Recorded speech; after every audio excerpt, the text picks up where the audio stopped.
Stuart, I'm having some technical problems. According to this, my Wi-Fi's down and I've hotspotted my phone to the laptop, but it's a bit tricky. There's something I can do. It's giving me some advice to check something on my filter. Can you give me a couple of seconds to try that out? Yep. Chair, are you quite happy with that? I mean, we can hear you okay, certainly. Can you hear us okay?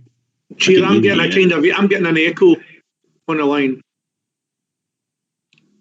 As well, are you okay if I just get a couple of minutes? I need to check the filter. If they tell me to unplug it for a few seconds, then put it back in. Yeah, no problem. I'm going to try it just now. Councillor McLaughlin, we can also advise IT if you wish. If you want IT contact, we can advise IT and ask them to contact you if you wish. Oh no, it's my Sky internet that's the problem. All right, okay. It's telling me what to do on the screen when I try to connect. Okay. Give it a sec.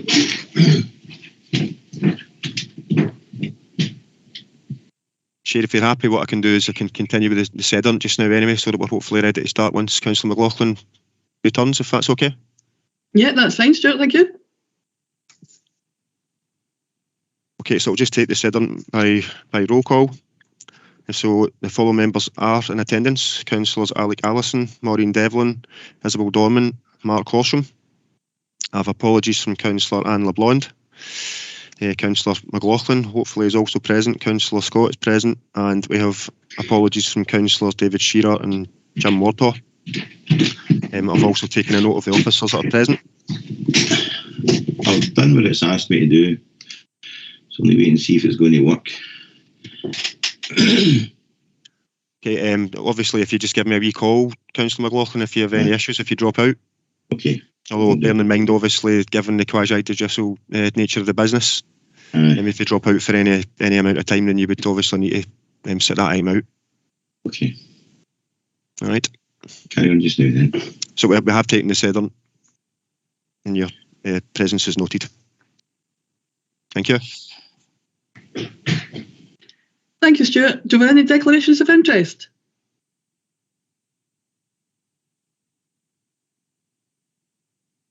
Don't see any hands. Can we agree the minutes of the previous meeting, which have been amended and reissued to members on Friday and are now submitted for approval as the correct record, and they're in pages 3 to 6? Agreed, Chair. Okay, thank you. Moving on to the next agenda item, item 3, and that's application P201685. That's erection of a front boundary fence retrospective at 21 to 31 Stewart Street, East Kilbride. The item before us today is a notice of review from Mr. John Mullen. The applicant is asking the PLRB to review the planning officer's determination to refuse an application for retrospective planning permission for the erection of a front boundary fence at 21 to 31 Stewart Street, East Kilbride. The plan advisor will first describe the background to this request for review to members. Thank you, Gwen. Thank you, Chair. This planning application seeks retrospective planning permission for the erection of a 1.8 metre high fence along the front of a block of flatted properties at 21 to 31 Stewart Street, East Kilbride. The site is located within the centre of East Kilbride village on its eastern edge and is within its conservation area. The fence has been erected along a section of the frontage of the flats and is 12.2 metres in length. It is positioned on the edge of the curtilage immediately adjacent to the public footpath and runs south from the flat's northern boundary. It has been constructed in vertical wooden slats. The flats that sit behind the fence are 3 stories high. Both corners of the building at the front have balconies on the first and second floor. On the ground floor, the flat within the corner of the building behind the fence, the subject of today's review, it has floor-to-ceiling windows and door access to a decked area. The applicant has advised that the fences required a shrubbery was removed as it was dead and used as a dumping ground for litter. The new fence was erected to protect residents' privacy. Within the area, there is a mixture of boundary treatments comprising hedging, walling, railing and fencing. In terms of site history, an application was granted to remove a tree within the conservation area at 29 Stewart Street on the 8th of August 2018, reference P180964. A further application was granted to remove a tree within the conservation area at 29 Stewart Street on 3rd of September 2020, reference P200806. In April 2017, retrospective planning permission was granted for the replacement and alteration of window and door opening to balcony at 31 Stewart Street, reference EK 170079. In terms of consultation, whilst there were no statutory consultees required for the assessment of this type of planning application, during its consideration, comments were sought by the case officer from Environmental Services and Ground Services in relation to litter at the site, and an objection was received from East Mains Community Council. In summary, East Mains Community Council stated that the fence looks temporary, untidy, unbalanced and odd. Whilst the Community Council recognised the need for privacy, they stated that shrubs would allow for this and would create a smooth, balanced and presentable appearance. Environmental Services checked their records until 2016 and advised they had not received any litter complaints that related to this property. Ground Services advised they do not have any litter complaints logged, but they are aware of an increase in litter at lunchtime. They have a dedicated litter picker in the village area, town centre, who covers this area through the day. Statutory neighbour notification was carried out and the proposal was advertised in the East Kilbride News for non-notification of neighbours and as a development that affects the character of the conservation area. 3 letters of objection and a letter of comment were received. The PLRB will note that the report of handling for the development on page 23 of the papers identifies 4 letters of objection. This was because the objection received from East Mains Community Council was included as a letter of representation within the report. On receipt of the application for review, a further 2 letters of objection were received and a letter of objection from East Mains Community Council. In summary, the grounds of objection raised related to that the planning application was inaccurate as it stated that the shrubbery at the site died. The shrubbery was healthy and removed at the same time as the tree was felled at the site. The applicant should have known planning permission would be required. The fence is an eyesore and other 2-metre high fences have been removed. Consistency should therefore prevail. The letter of comment requested that all wildlife, flora and fauna should be protected. The policies in the adopted South Lanarkshire Local Development Plan 2 to make PLRB aware of today are policies 3, 5, 9, 14, DM1, DM2 and NHE6.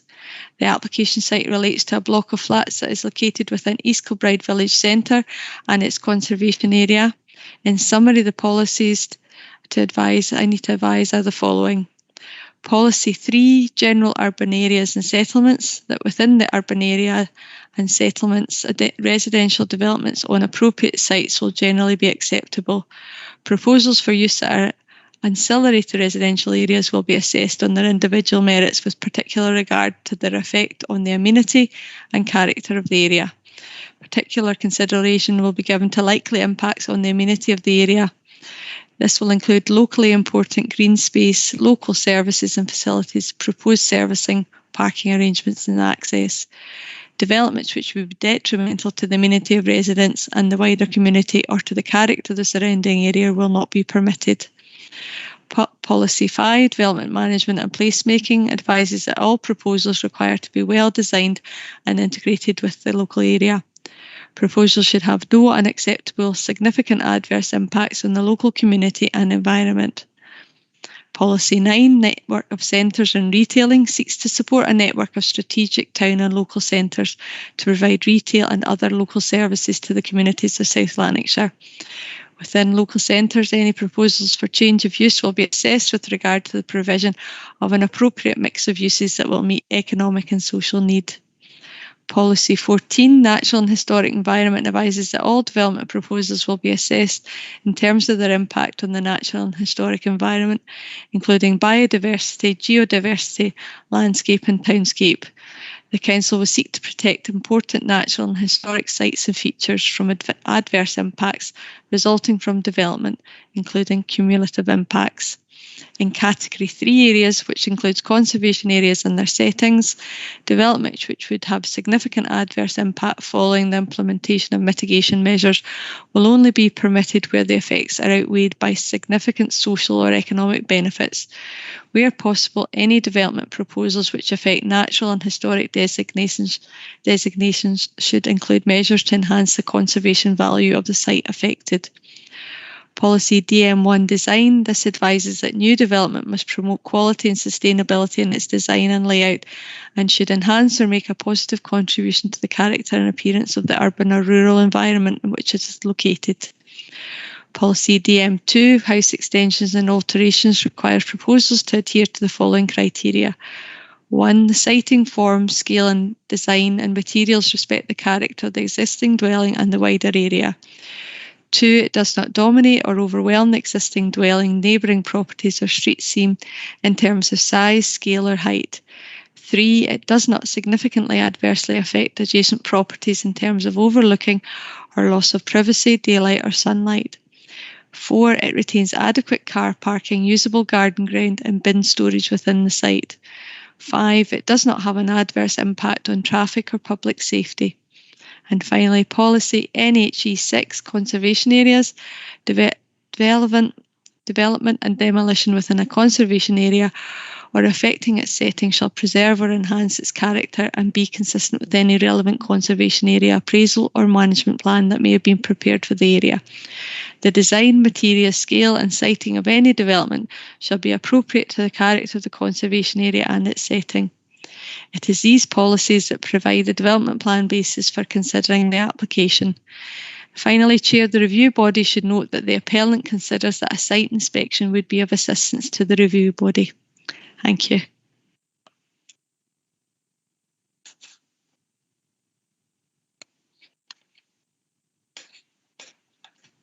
Thank you, Gwen. The next point for the PLRB to consider and decide is how to proceed with the review. The applicant has indicated a site visit would be of assistance to the review body.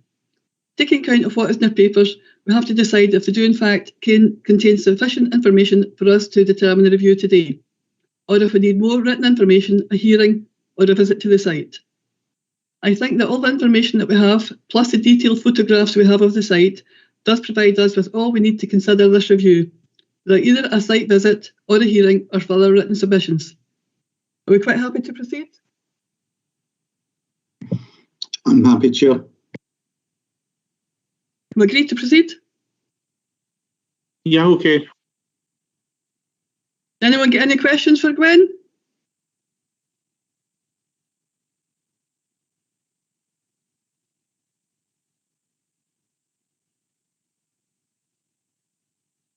Chair, Councillor Harrison's gets, yep.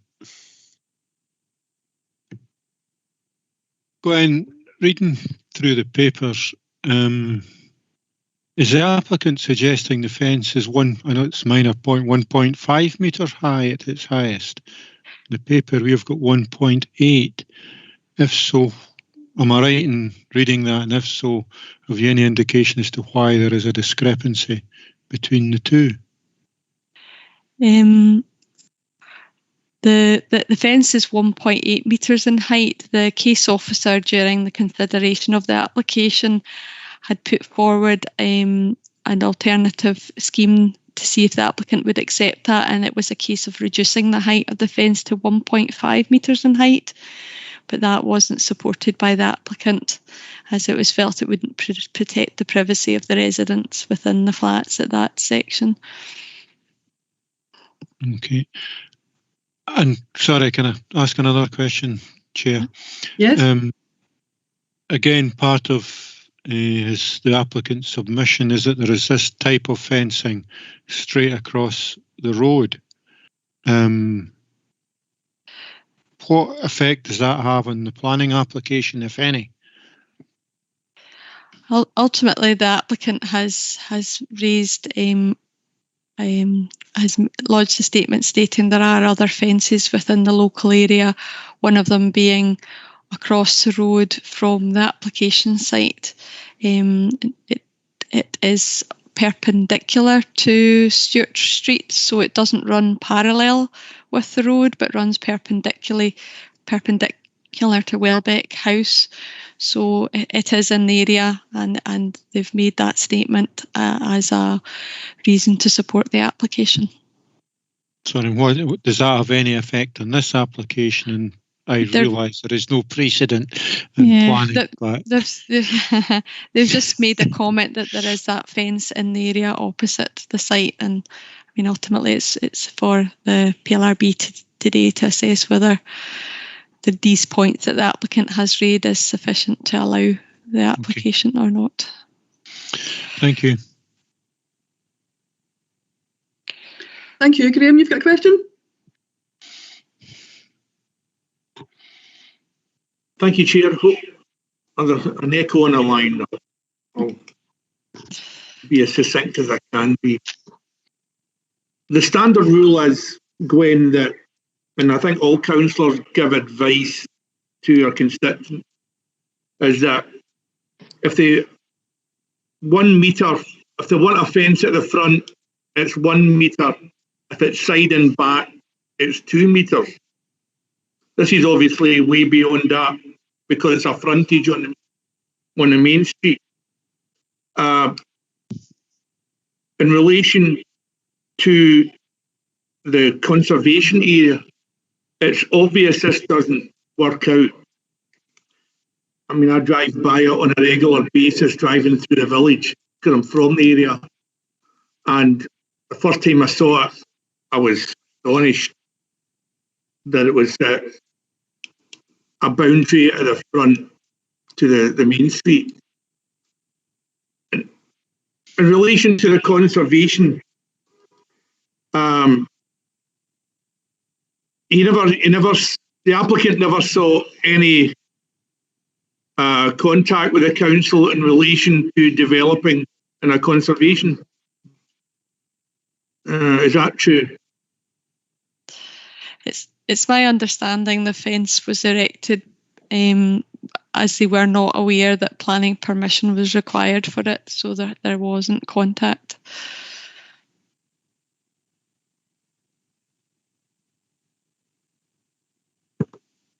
Is that okay, Graham? You quite happy? Your hand's still up? Problem with that? No problem. Thank you. Okay. Thank you.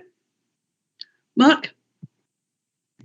It's probably following on from Graham there. So they weren't aware of planning permission for the fence, but they were aware of permission to seek to cut down the trees. Is that right? And they saw that. I would need to check the detail of the applicant. Sorry, but clearly within the building, there's a number of flats that applications have been lodged to remove the trees. I could double check who the applicant was for that online if you want me to quickly do that. This will be when the system crashes on me, hopefully not.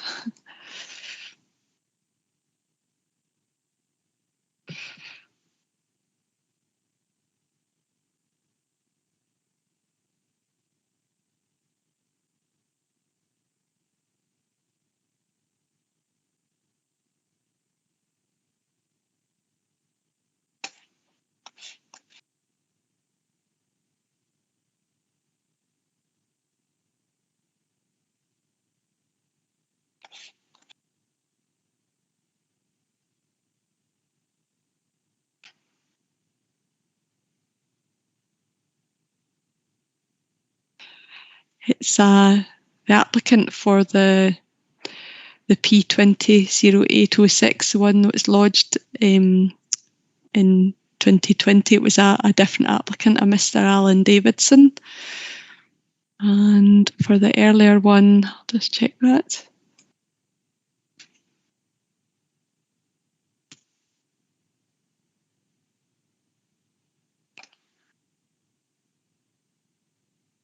It was a Mr. Alan Davidson again for the earlier one as well, was the applicant. Thanks for that, Gwen. Yep. Any other questions or comments?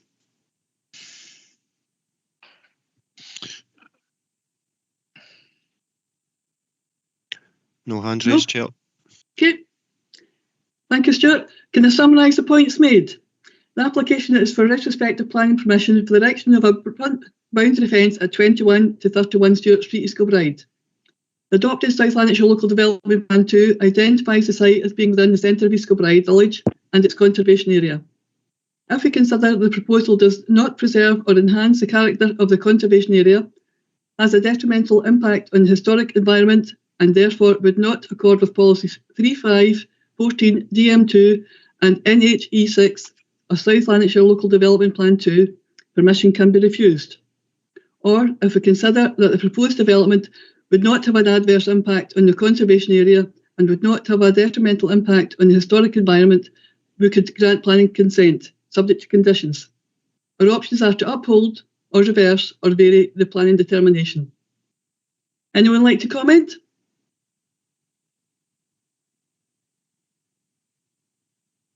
Maureen?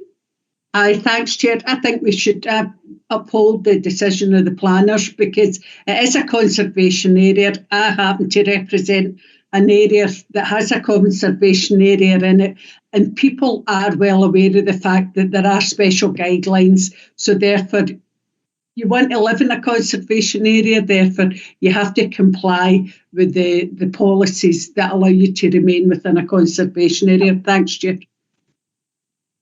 Thank you, Maureen. Alec? Thanks, Chair.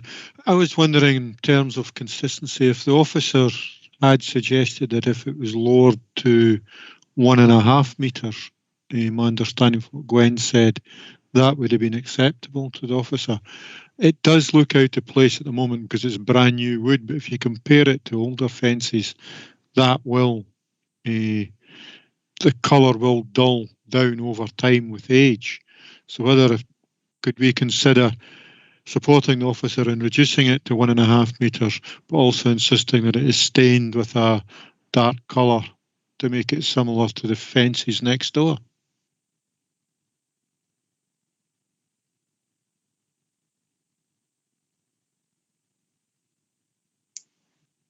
Gwen, do you want to come in there? Ultimately, it was put to the applicant that scheme, and the applicant wasn't willing to take that route. Obviously, it was a scheme that the case officer would have supported, but the applicant did not feel that would provide sufficient privacy to the residents. So, but if it's for the PLRB today to decide whether they want to, Monica will keep me right, but to uphold, reverse or vary. And I mean, ultimately this could be an alternative decision that the PLRB may wish to make. Yeah, sorry, through you, Chair, just to come back in. That was my whole appeal. I wasn't asking Gwen it was just to confirm they had suggested that as a way forward. And he may change his mind if his alternative is to take it away altogether. Monica? Yes, through you, Chair. It was just really to come in on top of what Gwen had said there in relation to the conditions. Given that the application is just for, I think the wording of the application is for the erection of a front boundary fence, it would be competent to impose a condition that reduced the height. If the description had mentioned the 1.8 metre, then it wouldn't have been competent because that would have changed really what the application is for. But I think in this case, it would be competent if the PLRB wanted to do that. Obviously, there are the other tests that have to be applied in terms of a planning condition, which the PLRB are very aware of. I think the only one that there would be any concern with would be whether it would be reasonable to impose a condition where the applicant himself has said that it's not acceptable to him. But I think potentially it would still be a competent condition, and certainly one that we would put a stateable case to defend if appealed. But just those are considerations for the PLRB to make in terms of whether or not they would feel it appropriate to grant subject to these additional conditions. Thank you, Monica. Graham? Thank you, Chair. I'll risk the echo again. I'm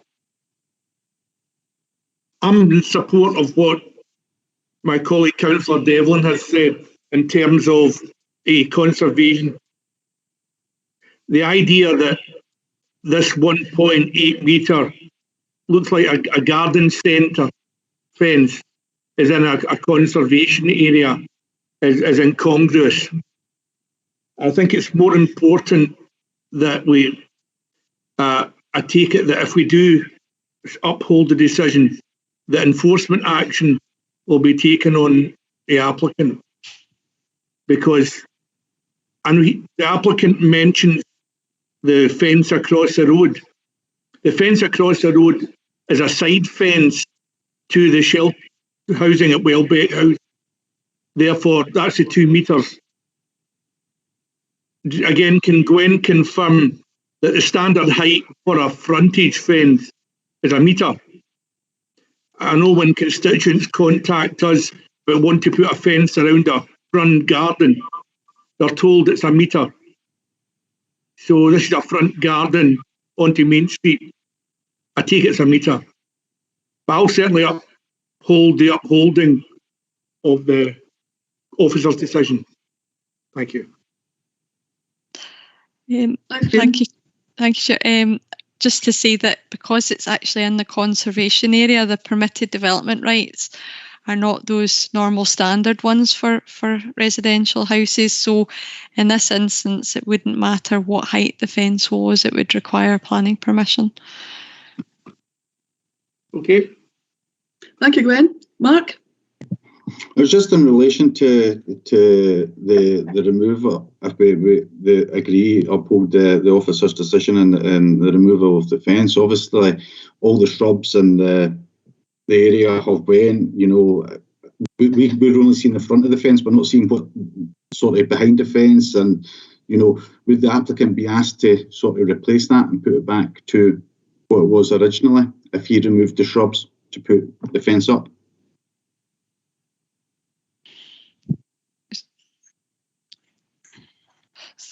So, through, sorry, Monica. Where you go? We're fighting. So, through you, Chair, it was just to say, obviously, a decision would have to be made as to whether enforcement was appropriate or not. But generally, an enforcement notice can require that once the development is removed, it is reinstated to what was there before. But obviously that would be a decision to be made at a later date. But that can be part of an enforcement notice. Yes. Thank you, Monica. David? Thanks, Chair. I was going to ask a similar question to Mark about the shrubbery. Do we know if that has been removed and if the fence has to be taken down? Which brings me to another question that Monica touched on about there. If the fence is taken away, does it leave a kind of gaping sort of space towards the front of the building? That's the first part of my question. But the other part of my question is what Monica had suggested there, following the question about enforcement. Would enforcement be a separate decision after, if in fact today the applicant's appeal is rejected? Maybe I don't understand the rules very well, but I would have thought that enforcement would naturally follow, because if someone does something and they seek retrospective planning consent and that's refused, what is the point of all of this process if you don't take enforcement action to get it removed?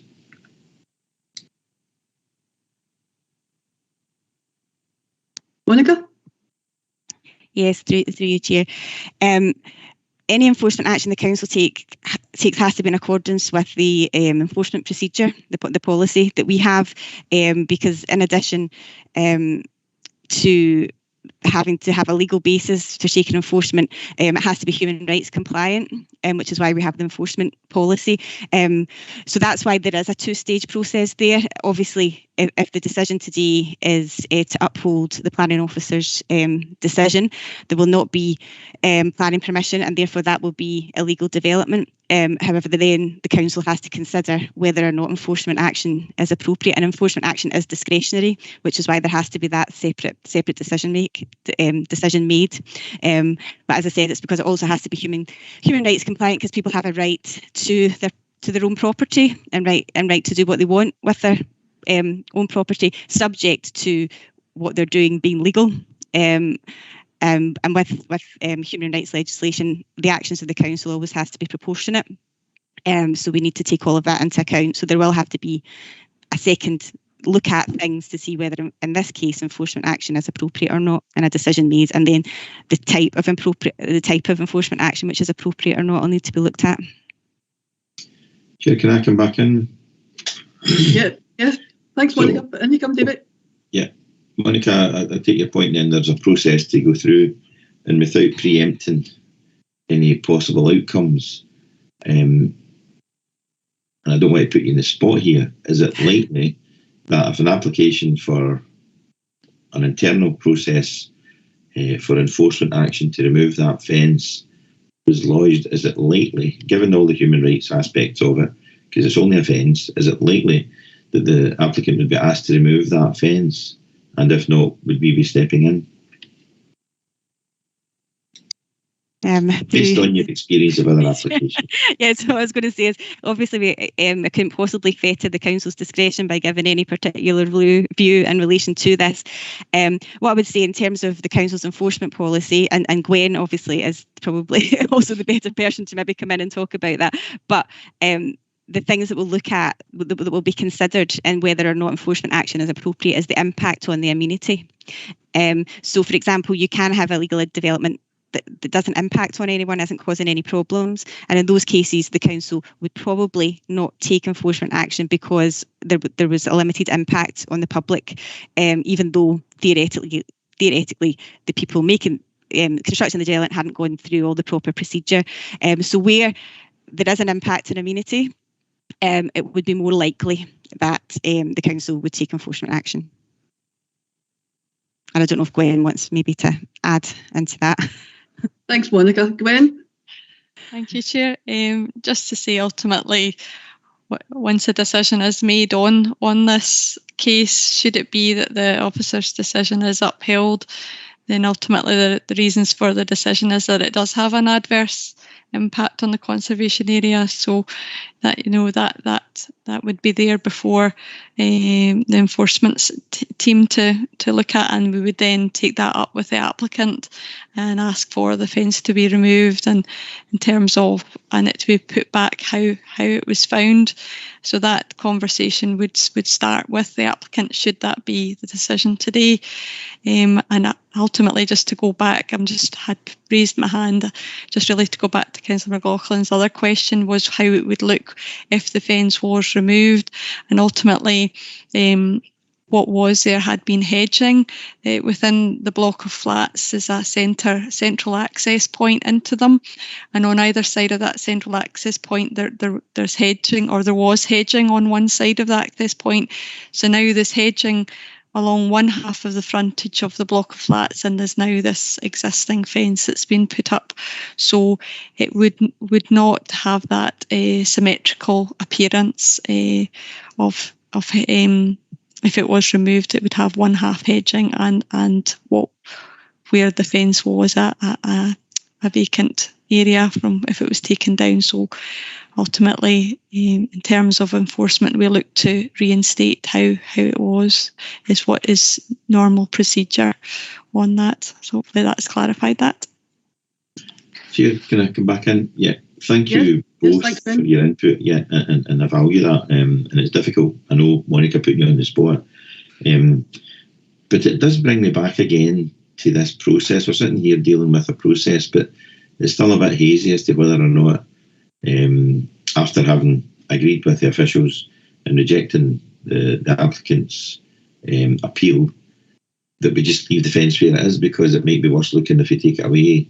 But given Councillor Scott's comments that it's he knows, if you're in the area, I know the area, I know where it is, but I couldn't say I noticed this building or that fence. But if, given that it's a conservation area, and also the point that Councillor Devlin made,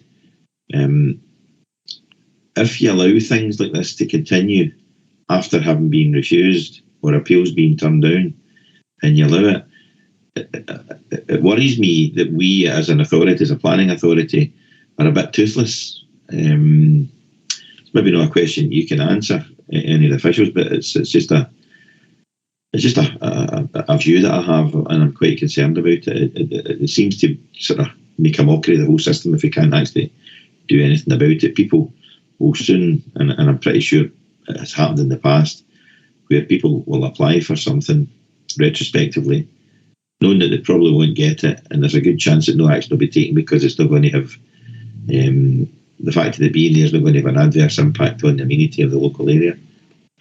Just leaves a big open kind of question there. Anyway, Chair, thanks for your indulgence. Thanks, David. Alec? Thanks, Chair. It's really on the same lines here. I noticed that one of the objectors was suggesting that the shrubbery shouldn't have been taken out, or it should have been replaced, but this response was that there was no planning application required to remove the shrubbery. So if we are now asked, the fence doesn't look good the way it is, so if we simply ask for it to be removed, what then? You have now said that they would need to replace the shrubbery, I think. But why do they need to do that if there was no need for planning permission to remove it in the first place?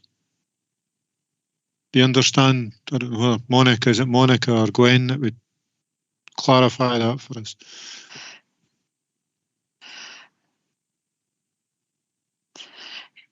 You go, Gwen? Thanks, Chair. Councillor Allison, it's ultimately you're correct in terms of it's trees. If there are trees within the conservation area, they do have to go through a certain procedure to get advice to see whether it's acceptable, and they can carry out these tree works. But in terms of shrubbery, there isn't that same control. Ultimately, where we do have control is that when it becomes development, and ultimately it has become development here because they have erected a fence, therefore we do have control about what they are looking to put up on that site, and that is what's happened here, that development has taken place, and that's the assessment before us. So ultimately it's for the PLRB to decide whether that has had an adverse impact on the conservation area. Sorry, Chair. Sorry, Gwen, I'm being very perverse now. But surely the development was the fence. That the removal of the shrubs was nothing to do with it, and therefore what was there before the fence was erected was nothing. And therefore the decision will need to be by the enforcement whether nothing in front of the building or this fence is what. Now a negative statement, which is worse? Is that the way to look? Yes, you're correct. The development is the fence, so that is ultimately what is the development. However, in terms of, first of all, a decision would have to be made by the PLRB before enforcement would take this case on. Ultimately, if the decision is taken that it is the officer's decision is upheld, then the case would be reviewed in terms of what was there before this development took place. What was there was hedging. It's within the conservation area, and therefore it's an area to be protected and safeguarded, and also you seek to enhance amenity when occasion allows you to do that, but ultimately you do assess what was there and what the existing amenity level was. So an assessment would be made of the impact of the fence and on what was there before. Ultimately, it's like a chicken and egg situation until the PLRB make a decision on this. I'm here to advise you of what the planning policies are before you at the moment, and I really cannot be drawn into taking a view on whether or not it's acceptable or not. So I'm afraid I'm going to put it back to yourselves, if that's okay. Thanks, Gwendolyn. Right, Monica? I